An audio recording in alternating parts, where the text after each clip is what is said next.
Chapter 7, Part 2. Though our kind uncle has done something towards clearing him, I cannot believe that £10,000, or anything like it, has been advanced. He has children of his own, and may have more. How could he spare half £10,000? If we are ever able to learn what Wickham's debts have been, said Elizabeth, and how much is settled on his side on our sister, we shall exactly know what Mr. Gardiner has done for them, because Wickham has not sixpence of his own.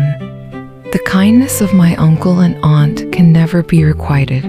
Their taking her home and affording her their personal protection and countenance is such a sacrifice to her advantage as years of gratitude cannot enough acknowledge. By this time she is actually with them. If such goodness does not make her miserable now, she will never deserve to be happy. What a meeting for her when she first sees my aunt. We must endeavor to forget all that has passed on either side, said Jane. I hope and trust they will yet be happy. His consenting to marry her is a proof I will believe that he has come to a right way of thinking.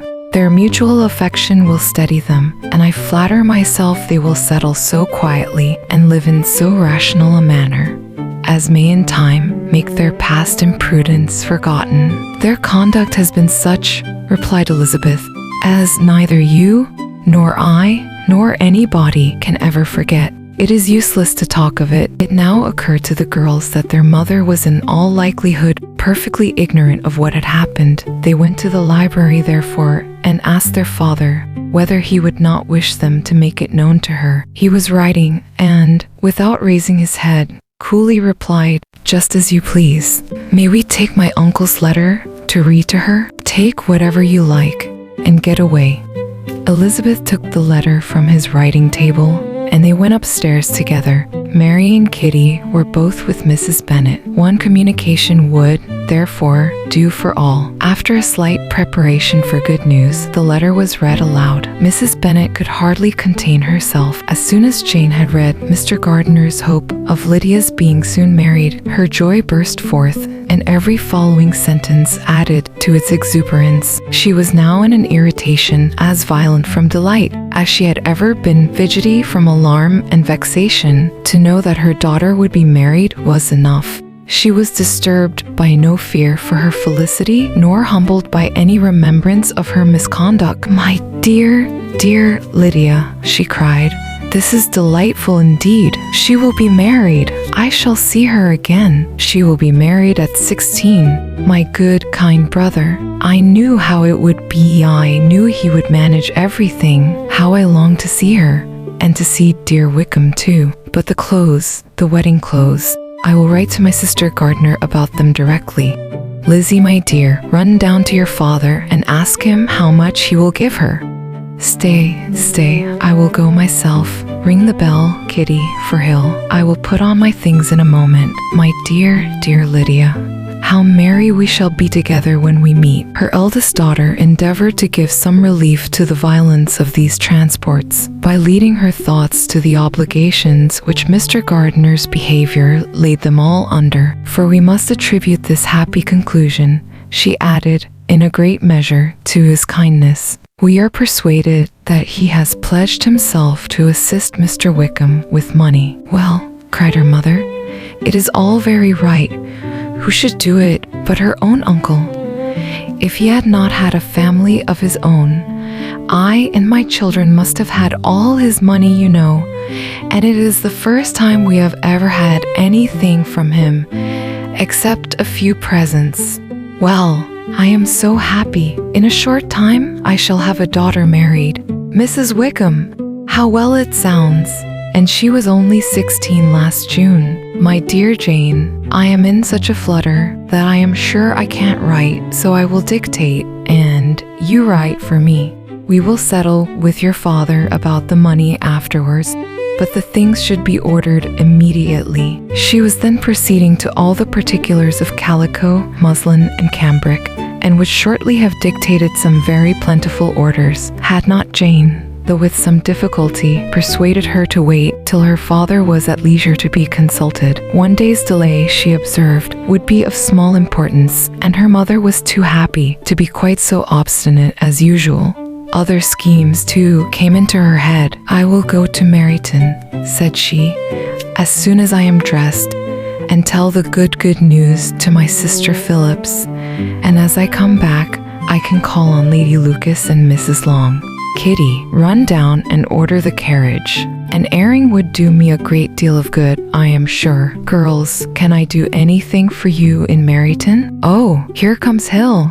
My dear Hill, have you heard the good news? Miss Lydia is going to be married, and you shall all have a bowl of punch to make merry at her wedding." Mrs. Hill began instantly to express her joy. Elizabeth received her congratulations amongst the rest, and then, sick of this folly, took refuge in her own room that she might think with freedom. Poor Lydia's situation must, at best, be bad enough, but that it was no worse, she had need to be thankful. She felt it so, and though in looking forward, neither rational happiness nor worldly prosperity could be justly expected for her sister, in looking back to what they had feared only 2 hours ago, she felt all the advantages of what they had gained. Chapter 8.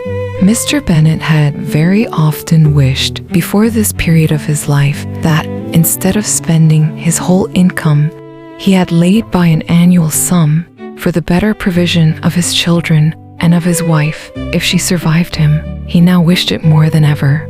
Had he done his duty in that respect, Lydia need not have been indebted to her uncle, for whatever of honor or credit could now be purchased for her. The satisfaction of prevailing on one of the most worthless young men in Great Britain to be her husband might then have rested in its proper place. He was seriously concerned that a cause of so little advantage to anyone should be forwarded at the sole expense of his brother-in-law, and he was determined, if possible, to find out the extent of his assistance and to discharge the obligation as soon as he could. When first Mr. Bennet had married, economy was held to be perfectly useless, for, of course, they were to have a son. This son was to join in cutting off the entail as soon as he should be of age, and the widow and younger children would by that means be provided for. 5 daughters successively entered the world, but yet the son was to come, and Mrs. Bennet, for many years after Lydia's birth, had been certain that he would. This event had at last been despaired of, but it was then too late to be saving. Mrs. Bennet had no turn for economy, and her husband's love of independence had alone prevented their exceeding their income. £5,000 was settled by marriage articles on Mrs. Bennet and the children, but in what proportions it should be divided amongst the latter depended on the will of the parents. This was one point, with regard to Lydia at least, which was now to be settled, and Mr. Bennet could have no hesitation in acceding to the proposal before him. In terms of grateful acknowledgment for the kindness of his brother, though expressed most concisely, he then delivered on paper his perfect approbation of all that was done and his willingness to fulfill the engagements that had been made for him. He had never before supposed that, could Wickham be prevailed on to marry his daughter, it would be done with so little inconvenience to himself, as by the present arrangement he would scarcely be £10 a year the loser, by the 100 that was to be paid them, for, what with her board and pocket allowance, and the continual presents in money which passed to her through her mother's hands, Lydia's expenses had been very little within that sum. That it would be done with such trifling exertion on his side, too, was another very welcome surprise, for his chief wish at present was to have as little trouble in the business as possible. When the first transports of rage which had produced his activity in seeking her were over, he naturally returned to all his former indolence. His letter was soon dispatched, for though dilatory in undertaking business, he was quick in its execution. He begged to know farther particulars of what he was indebted to his brother, but was too angry with Lydia to send any message to her. The good news quickly spread through the house, and with proportionate speed through the neighborhood.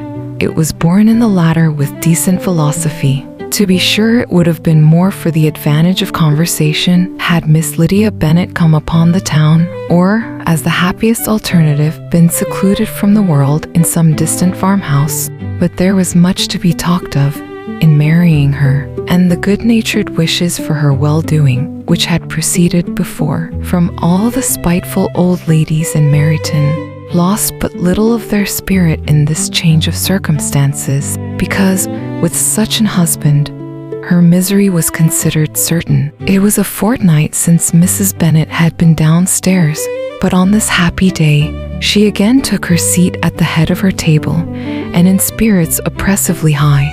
No sentiment of shame gave a damp to her triumph. The marriage of a daughter, which had been the first object of her wishes since Jane was 16, was now on the point of accomplishment, and her thoughts and her words ran wholly on those attendants of elegant nuptials, fine muslins, new carriages, and servants. She was busily searching through the neighborhood for a proper situation for her daughter, and, without knowing or considering what their income might be, rejected many as deficient in size and importance. Hay Park might do, said she, if the Gouldings would quit it, or the great house at Stoke, if the drawing-room were larger, but Ashworth is too far off. I could not bear to have her 10 miles from me, and as for Purvis Lodge, the attics are dreadful. Her husband allowed her to talk on without interruption, while the servants remained. But when they had withdrawn, he said to her, "Mrs. Bennet, before you take any or all of these houses for your son and daughter, let us come to a right understanding. Into one house in this neighborhood they shall never have admittance. I will not encourage the impudence of either by receiving them at Longbourn." A long dispute followed this declaration, but Mr. Bennet was firm. It soon led to another, and Mrs. Bennet found, with amazement and horror, that her husband would not advance a guinea to buy clothes for his daughter. He protested that she should receive from him no mark of affection whatever on the occasion. Mrs. Bennet could hardly comprehend it, that his anger could be carried to such a point of inconceivable resentment as to refuse his daughter a privilege, without which her marriage would scarcely seem valid, exceeded all that she could believe possible. She was more alive to the disgrace which the want of new clothes must reflect on her daughter's nuptials than to any sense of shame at her eloping and living with Wickham. A fortnight before they took place, Elizabeth was now most heartily sorry that she had, from the distress of the moment, been led to make Mr. Darcy acquainted with their fears for her sister. For since her marriage would so shortly give the proper termination to the elopement, they might hope to conceal its unfavorable beginning from all those who were not immediately on the spot. She had no fear of its spreading farther. Through his means, there were few people on whose secrecy she would have more confidently depended, but at the same time, there was no one whose knowledge of a sister's frailty would have mortified her so much.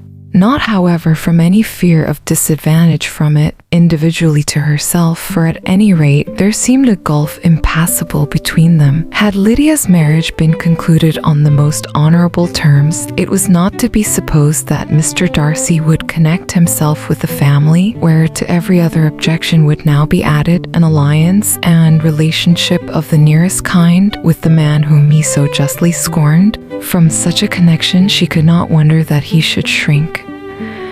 The wish of procuring her regard, which she had assured herself of his feeling in Derbyshire, could not in rational expectation survive such a blow as this.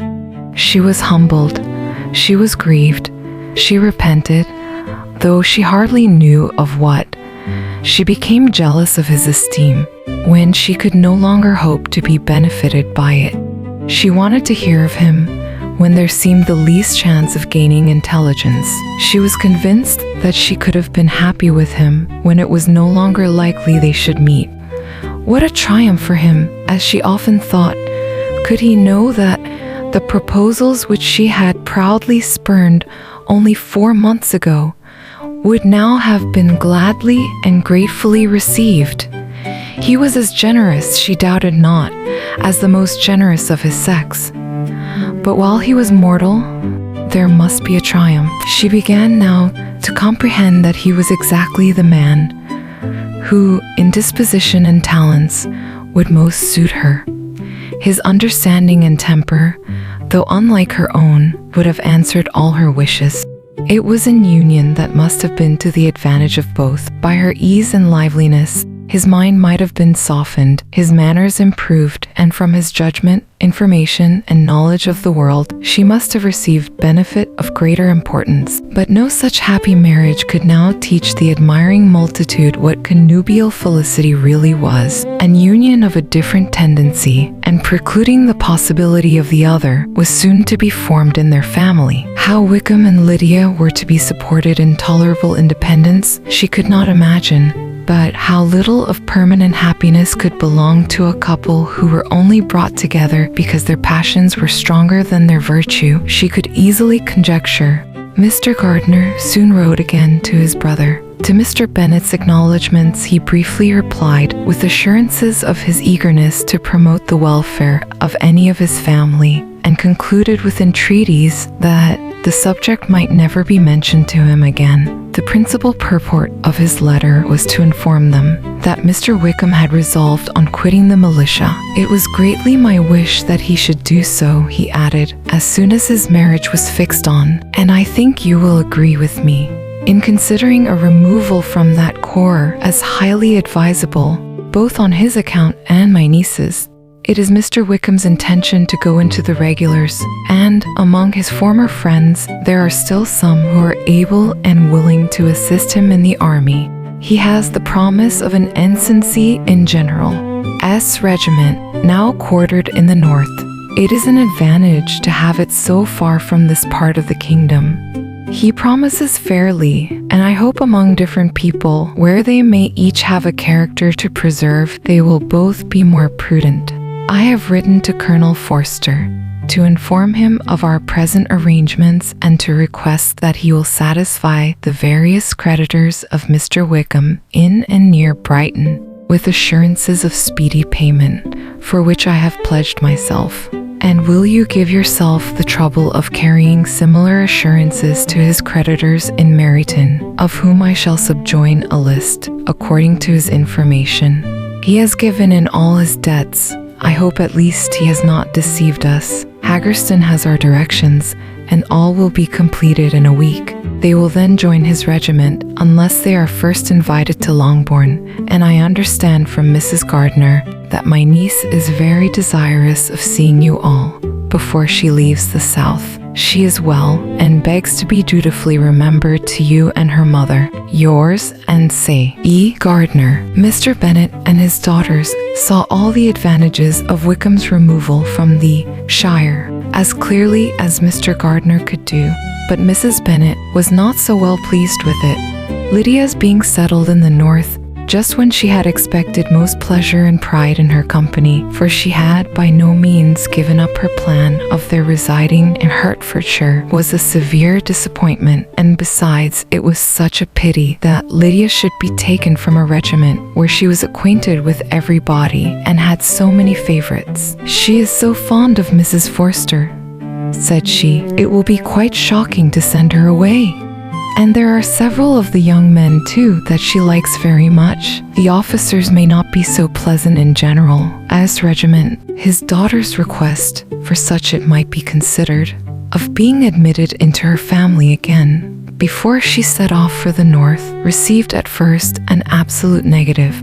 But Jane and Elizabeth, who agreed in wishing, for the sake of their sister's feelings and consequence, that she should be noticed on her marriage by her parents, urged him so earnestly, yet so rationally and so mildly, to receive her and her husband at Longbourn as soon as they were married, that he was prevailed on to think as they thought and act as they wished.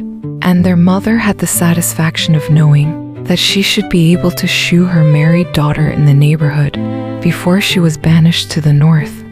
When Mr. Bennet wrote again to his brother, therefore, he sent his permission for them to come, and it was settled that as soon as the ceremony was over, they should proceed to Longbourn. Elizabeth was surprised, however, that Wickham should consent to such a scheme, and had she consulted only her own inclination, any meeting with him would have been the last object of her wishes. If you enjoy this video, please like and subscribe to support the channel. Thank you.